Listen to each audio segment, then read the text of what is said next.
I go on and on, can't understand how I last so long. I must have superpowers, left 225,000 hours. Get a calculator, do the math. For the last 300 months, I make... That's Blow the Whistle. Perhaps you've heard it before. It's the theme song of a wonderful team in Philadelphia. A wonderful team, like the wonderful team I got upstairs. This office in the last 8 years has accumulated some of the most talented, most ethical, hardest working people that I've ever seen in the practice of law. This is without question the best prosecutor's office I've seen in 38 years of practicing law. And I want to be clear about that, because sometimes other people are not clear about that. This is a hell of a team. Yeah, this is a three-peat. And you might be hearing that song at another three-peat if things go well for the Birds this year. But this is a three-peat, and the people who deserve the credit are right upstairs. We are back to work in the morning. I'll be going back in there in a minute, because as for this election, we can now blow the whistle. Now, having said that, I have a few official comments, and then I have some political comments, and we will go from there. We have been thinking about a third term for several months. It would have been presumptuous before yesterday to talk about that, because we respect the voters, we respect the electoral process, we respect their energy to promote safety, justice, and preserve democracy. We respect all of that, but we started anyway because we have to be as prepared as possible.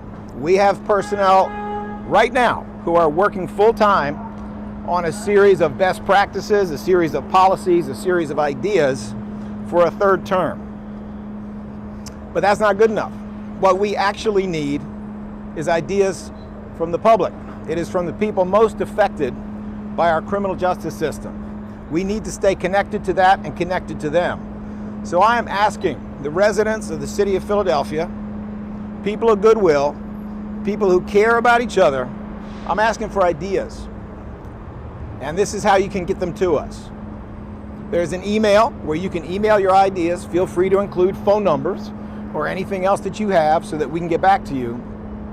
But that email is justice@phila.gov. Let me repeat that. justice@phila.gov. Please get us your ideas, your thoughts. If you're a criminologist, please. If you're clergy, please. If you're just a good neighbor, please. If you're a mentor, please. If you are or have been a victim or a survivor of crime, please.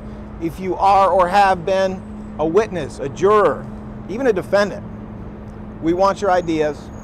We want to take them into account, and we will, closer to the inauguration, be announcing very publicly and very specifically the goals that we have, the landmarks we hope to hit in a third term. But make no mistake where it starts. It starts with more safety and more freedom. And one of those freedoms is the freedom to vote. It is the freedom to have a democracy. I think you know where we're going with this, but I need your help and I need your ideas after such an amazing political day yesterday. And now I will turn to a few political comments. Well, let me see. So the mayor-elect of New York had something interesting to say last night, and I think it bears some kind of repetition. Donald Trump, are you listening? You better turn up the volume, because Philadelphia is talking to you. Harrisburg, are you listening? I encourage you to turn up the volume, because Philadelphia is talking to you. And yes, you are all political enough to know that the following matters. During the administrations of Lynn Abraham and Seth Williams, voter participation, and by that I mean the percent of voters who came out and voted, in this election cycle, these election cycles are always off year, it's always relatively low turnout, right? But the voter participation in those years was 9%, 12%, 9%, 12%. When we ran in 2017 with a reform agenda, we ran 6 months after Donald Trump became president, won the Commonwealth of Pennsylvania by only 40,000 votes. Our election, it wasn't 9% or 12% like Lynn Abraham and like Seth Williams. Our election, there was 19%.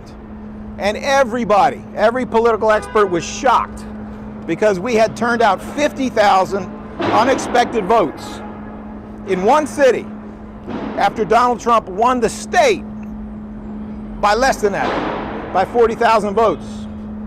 But the story gets bigger. So they're at 9 to 12%. 2017, we had 19% participation. 2021, when the whole country was in the midst of the pandemic, dealing with horrific levels of gun violence, participation went up again, 21%. Remember, they were at 9% and 12%. In 2021, participation went to 21%. And here we are in the year 2025. What was the level of voter participation in Philadelphia in 2025? It was 32%. Okay? Lynn Abraham, Seth Williams got out 9 to 12% of the vote. And then we offered a different vision, which was not all built on mass incarceration, maximal punishment. It was built on human dignity, science, numbers, prevention, modern enforcement through forensics. We don't have 9 to 12% anymore. We have 32% turning out. Can you hear me, Donald Trump, in Washington, D.C.? How's your midterms looking? Do you think it's a good idea? Do you think it's a good idea to make sure that children don't have food? Do you think it worked out for you to try to make sure that children don't have adequate health care? Do you think it's a good idea to limit the books they can read and deny them proper funding for public education? Do you think it's a wonderful idea to have outbreaks of measles because you and your lunatics don't care about children? Well, I think Philadelphia just told you something, which is that they've had enough. There is a phrase that Gandhi used to use, and I say this because it was one that Dr. King talked about all the time. And that phrase was that what you need to do when you have the moral high ground, but others have the money, or they have the power, or they have the troops, what you need to do is make the oppressor bear its claws. The oppressor bear its claws. And then the whole world sees the claws, and the whole world knows what side is right. There has been too little discussion in the media, in politics, in general, about morality, about what is right and wrong. We have unfortunately devolved into a narrative that is about who's winning. Will he get away with it? He smashed the White House. Will he get away with it? He's gerrymandering state after state. Will he get away with it? Well, I got a different question. Is it wrong? It's obviously wrong to smash the White House and particularly take aim at the wing of the White House that was and is about the First Lady and about women. Of course it's wrong to try to deny people their right to vote. Of course it's wrong to starve children. Of course it's wrong to come up with a taxation system that just makes the richest people richer and puts the rest of us, those who are working hard, sometimes working 2 jobs, into tax servitude with tariffs and burden shifting when it comes to taxation. Well, we need to stick with that. I will say this though,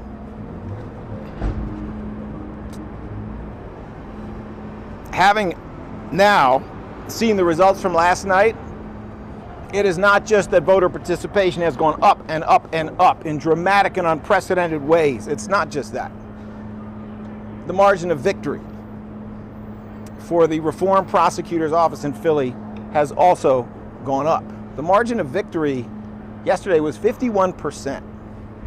Anybody in politics will tell you that Mamdani's victory in New York, which is about 10%, 9%, that's a huge margin. The margin here is 51%. It is a margin that has grown. It's a total number of voters who have grown. It's voter participation that has grown. This is what happens when the tent gets bigger. And yes, there are victories everywhere. Victories in Virginia, not just the governor, also the reform attorney general in Virginia. There is a victory for the reform prosecutor in Manhattan. His name is Alvin Bragg. He just won again. Anybody wants to talk about how reform prosecution is dead, you're not watching the facts. Stephanie Morales, another reform prosecutor, was just reelected again. Mark Dupree has his three-peat. Mark Dupree, the reform prosecutor in Kansas City, won that last year. And I could go on and on and on. But the reality is that my Democratic Party, this Democratic Party, has to be a big tent. It has to welcome in those who are more reform-minded. It has to welcome in those who are focused on more traditional issues. It is unacceptable when a city like Philadelphia stands up like this. It is unacceptable for us not all to be together and be in that tent. My final political comment here is about something I would like to call the new politics. So there are political insiders, no disrespect to them, I know some of them, but they have a theory, and the theory goes like this: if you want to win, you need the money.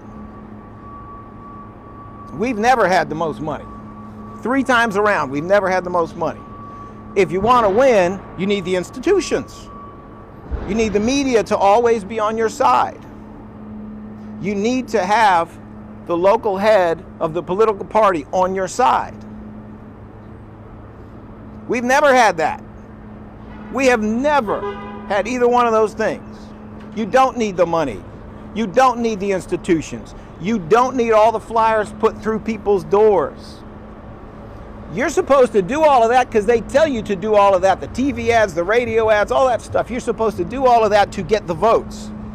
Well, there's a new politics. It's called just get the votes. It's called just do the job. This campaign started 8 years ago when we took office. We started with ideas and we moved from ideas to accomplishments. And yes, of course, there are and were mistakes that are made every day. But there is a new politics in this country, and it's pretty clear. The American people, Philadelphians, are tired of insiders who promise them things they don't do. They're tired of political dynasties. Ask Andrew Cuomo about that. They're tired of hearing the same last names generation after generation, whether it's Bush or even Casey, and I voted for Bob Casey, or if it's Cuomo. They're tired of it. They want people of goodwill with good ideas who are genuine, are going to tell the truth and take responsibility when they fail. That's what they want. And they can have it. People who have not been in politics, I'm asking you, get into politics. I didn't run until I was 56 years old. Get into politics. You are very much needed. The salvation of this country from a future dictator depends on people who've been outside, going on the inside. It depends on people who've never run for office before, but who have unique qualifications and have a moral compass to run. And if we do that, then we will serve our children, our grandchildren, and that's what we need to do. So, having said all of that, let me also say, I'm looking forward to an Eagles three-peat, a couple years. And for now, we're going back to work. Two singers.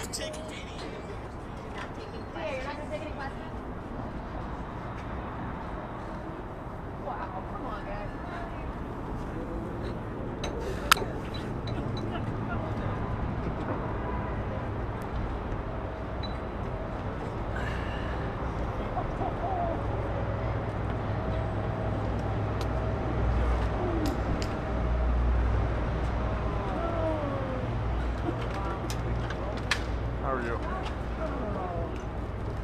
He would have had a lot of hard questions, so I don't blame him for running like a coward. Ralph, I miscalled you last night, brother. It gives him more fun for you.